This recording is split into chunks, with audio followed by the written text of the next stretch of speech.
This NCAA report brought to you by Houndstooth. Go see them down in the Crossroads so you can get fine men's clothing at a reasonable price. He's a third-generation tailor down there at Houndstooth in the Crossroads. Today we talk about Kansas basketball as they absolutely decimate Purdue in the second half of that game. And not about how just they played last night, because it was nothing short of phenomenal, especially in the second half. A team that once trailed 33-25 in that game outscored them the rest of the way 73-33. 73-33. That is a massive difference in points. And it's not just the way they're winning. It's the separation that they've put themselves from some of the other teams in the tournament. There will be tough roads. Oregon's not going to be an easy out. I think North Carolina and UCLA could both present them problems. And the other side of the bracket, teams they could face in the national championship game, that side doesn't look particularly tough. Gonzaga, the one seed right there over on that side, and Baylor being probably the second best team, or at least second best odds, out of the teams over there. But more importantly, I think is what it is something that was said by Mike DeCourcy on the Border Patrol this morning. It's that they decided to flip the switch to take over. He pointed out that he thought at some point they realized how good they were. They were going to be a one seed. They were going to be in Kansas City. And they dialed it back a little bit in a couple of games, even some games that they won.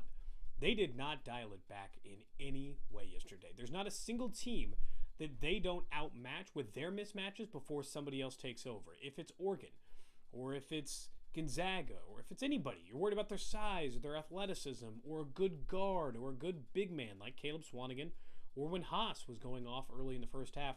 They are harder to guard than any of that.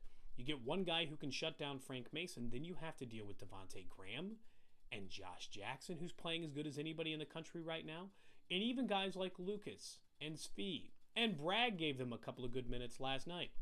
It's not just the way they're winning, it's how they have taken what was already a legit, a number one team, obviously the one seed in the Midwest, to another level. Last night was a different level than we'd seen them play in a long time this season, maybe as good as they played all season.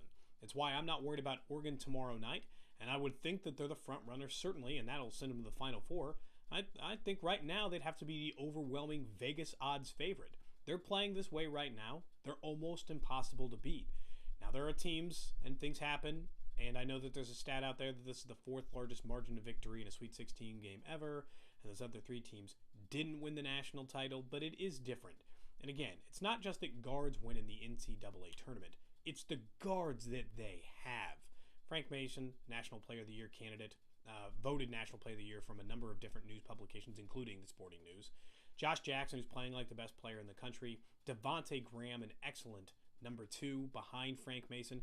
And then all the problems they present beyond it, like LeGerald Vick throwing down a 360 dunk and a 7-point game before the game really blew up that they ended up winning by 30. It's pretty incredible what they're doing right now, and it's why they're the odds-on favorite to move on. I'm Cody Tapp here for Houndstooth and Sports Radio 810 WHB.